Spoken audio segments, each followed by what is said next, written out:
So now let's prove the other part, so the sufficiency.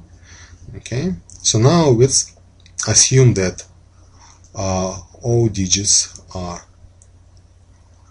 Bernoulli random variable, or it's binomial random variable with one trial and probability of success is 1/2.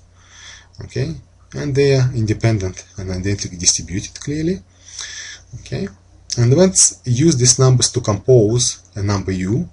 So u has this form. Okay.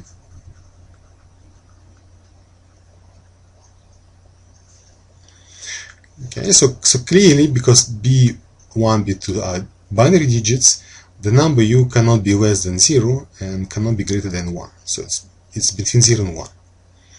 Okay. So let's take a number x from this interval from 0 to 1. Okay, so what we need to prove? We need to prove that the probability that u is less than or equal to x equals x. Okay, so that will prove that the CDF is a linear function, and that will prove that actually u is a uniform random variable. Okay, so how we can prove that? So for that number x, we can again have the binary expansion with some digits x1, x2, and so on. Okay, and then the probability that u is less than or equal to x can be written in this way, right? So u is less than x if every kth digit of u is less than the respective digit of x. Okay, so we have b1 less or equal to, right? So it doesn't exceed. So b1 less than or equal to x1, b2 less than or equal to x2, and so on. Okay, so now how we can calculate? For some of these inequalities, we can have actually the equality, and then at some point we have a strict inequality. Okay, so let me just write it down. So this happens, and suppose we have a strict inequality in the kth place. So that means for the first k minus 1 inequalities, we have actually inequality, right?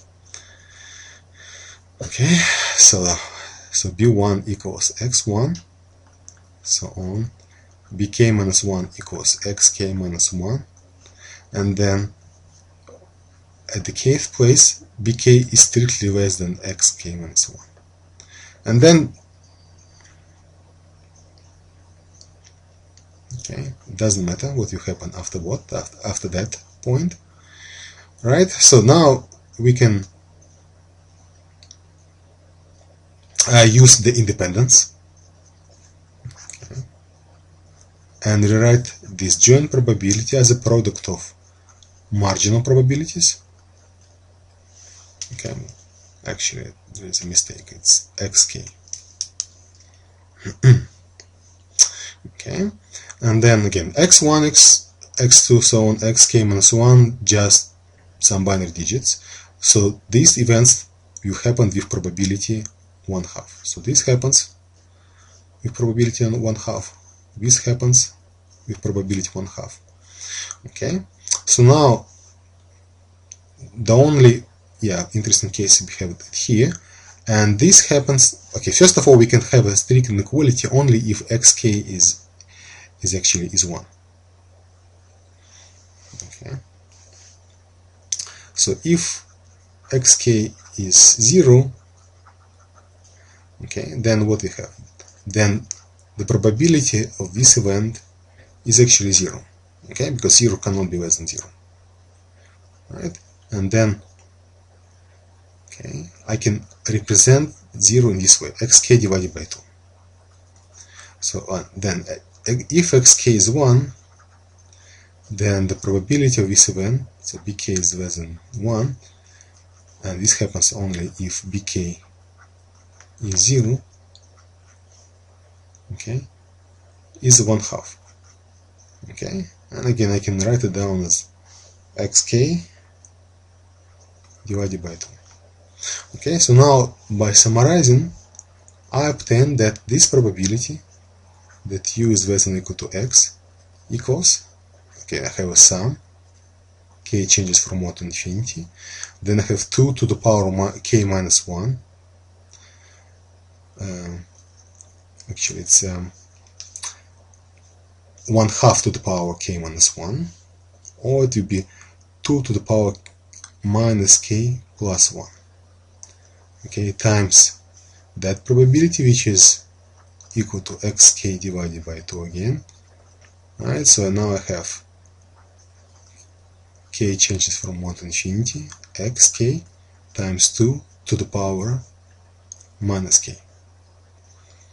And as you can see, it's nothing more but the binary presentation number x. Okay, since again x given in this binary form, and by definition is given by this series. K changes from 1 to infinity, xk times 2 to the power minus k. So indeed we prove that for every number x selected from this unit interval, this cumulative probability that u is less than or equal to x equals x. So therefore u is a uniform random variable. That actually concludes the proof.